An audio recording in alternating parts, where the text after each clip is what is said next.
Hello mga idol, ako na naman ulit, kag ang kasirola sang amon angkan. Next nga lutuon ta mga idol, yung isusunod na malulutuin natin mga idol ko is ang pansit or ang bihon sang mga Ilonggo. Ito na naman ulit ang kasama ko, ang kasirola ng aming angkan. Tara, update nyo ko, magisa taliwat. Pod or kasama na naman ulit ang aton nga kasirola na halin sa ating angkan. Magluluto tayo ng bihon or pansit. Na tara, update nyo ko. Samahan nyo ako.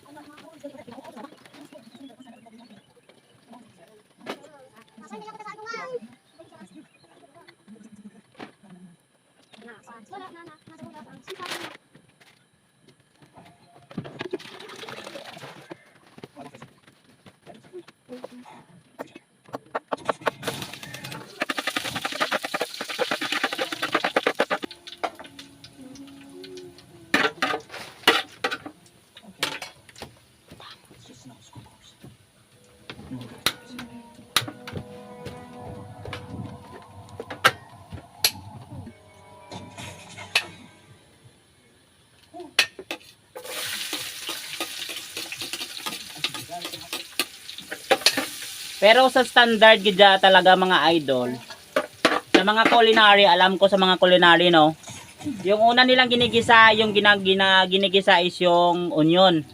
Kasi yung onion mga idol, nagaano kasi ito ng bakterya no, naghahakop naghahakop kasi siya ng bakterya.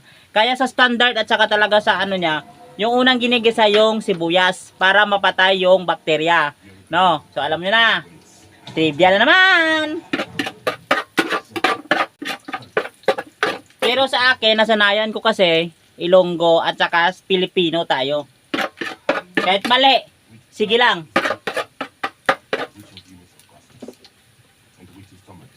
Then, ilulunod na natin yung manok natin.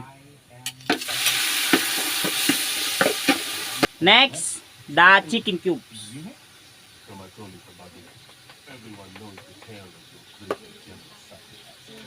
Seasoning.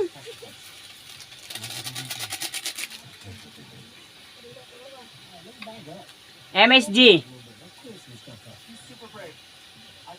Then, ilugay-lugay natin, no? Haha.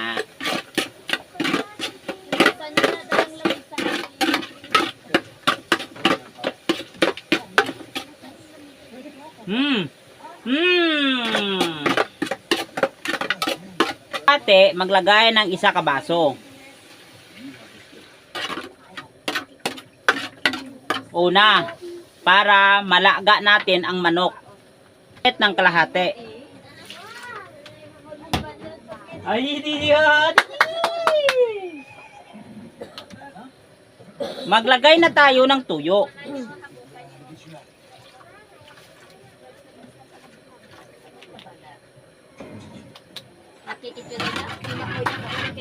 Wala gid ko nakabakal ako ng paminta. Wala ako nakabili ng paminta mga idol.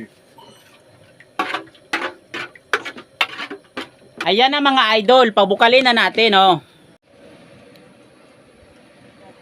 Pabukalin na mga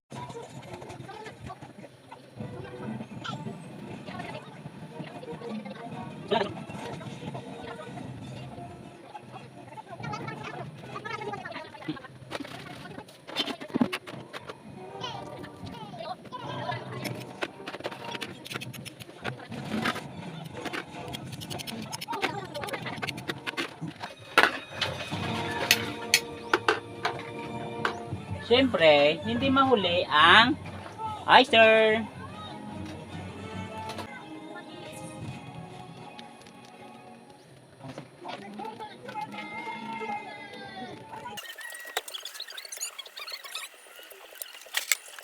May kulang pala tayo ng asukal.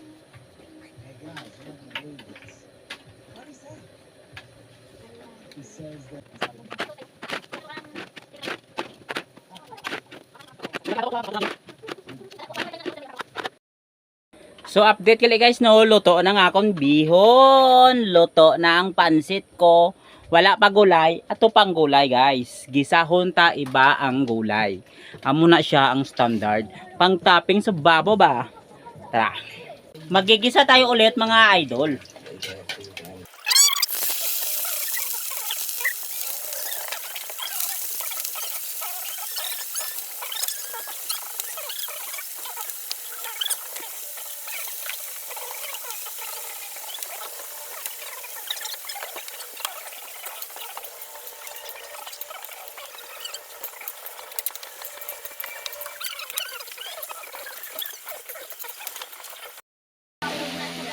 So malapit na guys, malapit na maluto ang gulay natin.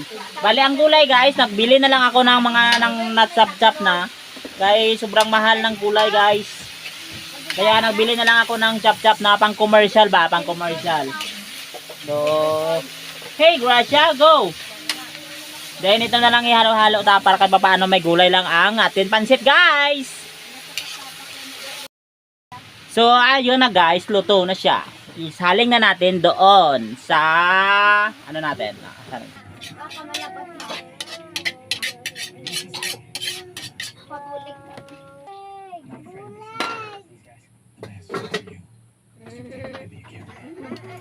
Haluin natin guys.